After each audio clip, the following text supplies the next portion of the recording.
तो हम पिछले वीडियो में देख चुके थे respiratory reserve volume, tidal volume, expiratory reserve volume और इनकी वैल्यू हम डिस्कस कर चुके थे। एंड ये फिगर भी हम डिस्कस कर चुके थे। Systematic artery carry oxygenated blood and इसका प्रेशर क्या होता है, O2 का 95 होता है, CO2 का 40 होता है, and when carry D oxygenated blood. तो ये हम यहाँ तक कंप्लीट कर चुके थे एंड हमें यहाँ से आगे रीड करना था। ठीक है, यहाँ पे देखते हैं।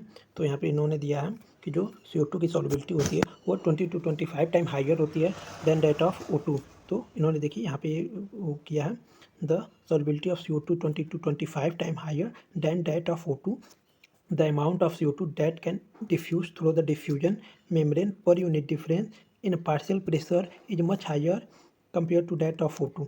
The diffusion membrane is made of 3 major layer। तो जो diffusion membrane होती है वो 3 major layer की बनी होती है।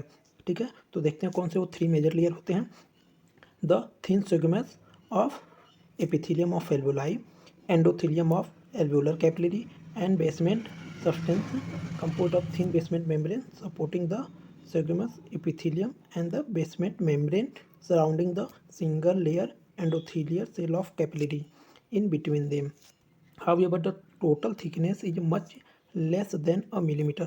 जो टोटल थिकनेस होता है वो 1 मिलीमीटर से बहुत कम होता है और ये इम्पोर्टेंट है, पूछता भी है। ठीक है, तो अब हम आगे देखते हैं। ये फिगर दिया है आपका जो, तो यहाँ पे आप ये फिगर 2011 में पुटअप भी हुआ था। तो ये एटमॉस्फेरिक एयर एल्वेओलाई में एंटर करती है, एल्वेओलर कैपिलरी होती है, ये basement substance, endothelium of capillary, red blood cell RBC, and ये ब्लड कैपिलरी होती है आपकी ब्लड कैपिलरी। ठीक है, तब हम फिर नेक्स्ट देखते हैं क्या दिया। Therefore all the factor in our body are favourable for diffusion of O2 from the alveoli to tissue and that of CO2 from tissue to alveoli. Next देखते हैं आप transport of gases. Next heading है आपका transport of gases. तो जो blood होता है वो मीडियम होता है O2 और CO2 को ट्रांसपोर्ट करने का। 97% ऑफ जो O2 होती है आपकी, 97% ऑफ O2 जो होती है वो RBC के थ्रू, 97% ऑफ O2 जो होती है वो किसके थ्रू ट्रांसपोर्ट होती है, RBC के through.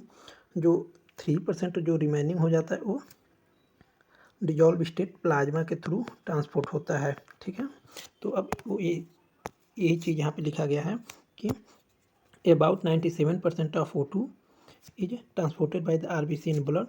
The remaining 3% of O2 is carried in a dissolved state through the plasma. Nearly 20 to 25% of CO2 is transported by the RBC. 70% of CO2 carried as bicarbonate and 7% जो CO2 होता है वो dissolve state through the plasma के through transport होता है। तो क्या हो गया, मतलब 20 से 25% जो CO2 होगा, 20 से 25% जो CO2 होगा वो आपका RBC के थ्रू ट्रांसपोर्ट होगा।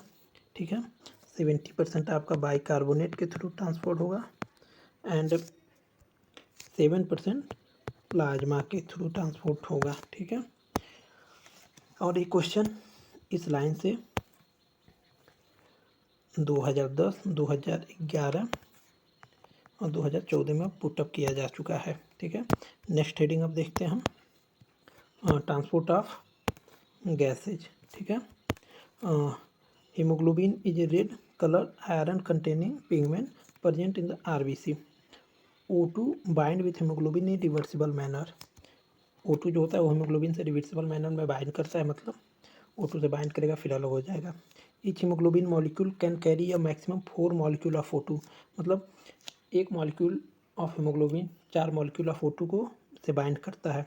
Binding of oxygen with hemoglobin is primarily related to partial pressure of O2, partial pressure of CO2, hydrogen ion, and concentration and temperature are the other factor which can interfere with the binding। मतलब जो haemoglobin के साथ oxygen की binding होती है वो pressure of O2 पे depend करती है, बट वो pressure of CO2, hydrogen ion, concentration and temperature पे भी डिपेंड करती है। ठीक है, एंड आगे देखते हैं। A sigmoid curve is obtained when percentage saturation of hemoglobin with O2 is plotted against the pressure of CO2, तो असिग्माइड कर्व ऑब्टेन होता है जब पार्शियल प्रेशर ऑफ ऑक्सीजन और परसेंटेज सैचुरेशन ऑफ ऑक्सीजन के बीच कर्व ड्राई किया जाता है, तो ये सिग्माइड कर्व है।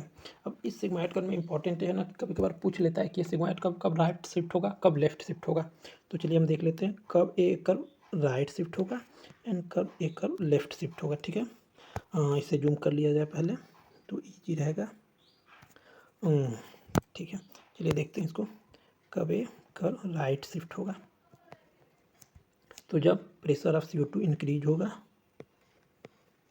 प्रेशर ऑफ O2 आपका डिक्रीज होगा, pH जो होगा वो डिक्रीज होगा एंड जो टेम्परेचर होगा वो इंक्रीज होगा, देन एक कर्व राइट शिफ्ट होगा। ठीक है, एंड ठीक इसके अपोजिट लेफ्ट शिफ्ट होता है। यहाँ पे प्रेशर ऑफ CO2 डिक्रीज करता है, वहाँ पे pH डिक्रीज कर रहा था तो यहाँ पे pH इंक्रीज करेगा, वहाँ पे टेम्परेचर इंक्रीज कर रहा था तो यहाँ पे टेम्परेचर डिक्रीज करेगा, देन ये कर्व लेफ्ट शिफ्ट होता है। ये काफ़ी इंपॉर्टेंट है और काफ़ी बार पूछा भी जा चुका है और काफ़ी कोचिंग के टेस्ट में भी पूछा जाता है कि कब एक कर्व राइट शिफ्ट होगा, कब एक कर्व लेफ्ट शिफ्ट होता है। चलिए अब आगे देखते हैं।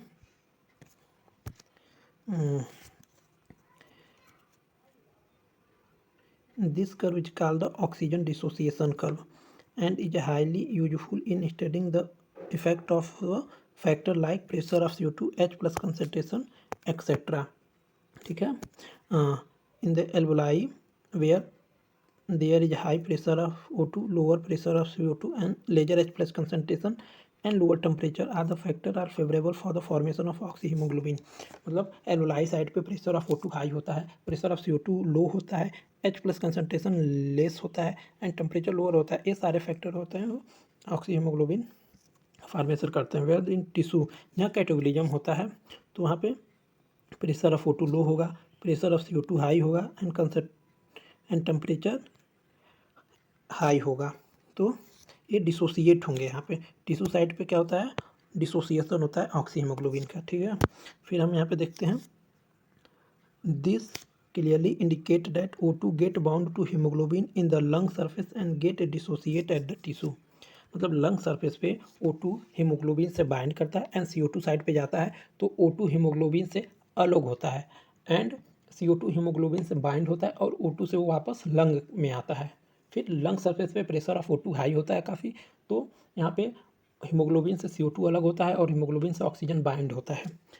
अब देखिए every 100 ml of oxygenated blood deliver around 5 ml of O2 to tissue under normal physiological condition. मतलब नॉर्मल फिजियोलॉजिकल कंडीशन पे 100 ml of oxygenated blood 5 ml of O2 को ट्रांसपोर्ट करता है। ये इंपॉर्टेंट है और काफ़ी बार पूछा जाता है, मोस्ट इम्पॉर्टेंट। ठीक है, हम नेक्स्ट हेडिंग देखते हैं, ट्रांसपोर्ट ऑफ कार्बन डाइऑक्साइड। ठीक है, CO2 is carried by hemoglobin as carb amino haemoglobin about 20 to 25% के ऊपर भी हम देख सकते हैं कि 20 to 25% CO2 RBC के थ्रू कार्ब अमीनो हीमोग्लोबिन के रूप में ट्रांसपोर्ट होती है। This binding is related to the partial pressure of CO2। Pressure of O2 major factor which could affect this binding. When pressure of CO2 is high and pressure of O2 is low at in the tissue, more binding of carbon dioxide। जो मैं पहले भी बताया हूँ कि tissue surface पे CO2 का concentration ज़्यादा होता है, O2 का कंसनट्रेशन कम होता है, तो more binding of carbon dioxide with hemoglobin occurs when pressure of CO2 is low and pressure of O2 is high in the alveoli. Then dissociation of CO2 from the carb amino hemoglobin takes place, that is CO2 which is bound to hemoglobin from the tissue is delivered to the alveoli। मतलब वो alveoli को deliver कर दिया जाता है और haemoglobin से फिर O2 बाइंड करता है लंग सरफेस पे। आरबीसी कंटेन, आरबीसी होता है वो very high concentration of the enzyme carbonic anhydrase and minute quantity of the same is present in plasma 2। मतलब प्लाज्मा में भी बहुत कम ही मात्रा में होता है पर कार्बोनिक एनहाइड्रेज प्लाज्मा में भी प्रेजेंट होता है। तो इस पे क्वेश्चन काफ़ी बार पुटअप किया जाता है कि कार्बोनिक एनहाइड्रेज आरबीसी में केवल प्रेजेंट होता है कि प्लाज्मा में भी होता है। आरबीसी और प्लाज्मा दोनों में इक्वल अमाउंट में होता है या आरबीसी में ज़्यादा होता है, प्लाज्मा में कम होता है, या प्लाज्मा में ज़्यादा होता है, आरबीसी में कम होता है। तो यहाँ पे आप क्लियर देख लेंगे एक बार कि आरबीसी कंटेन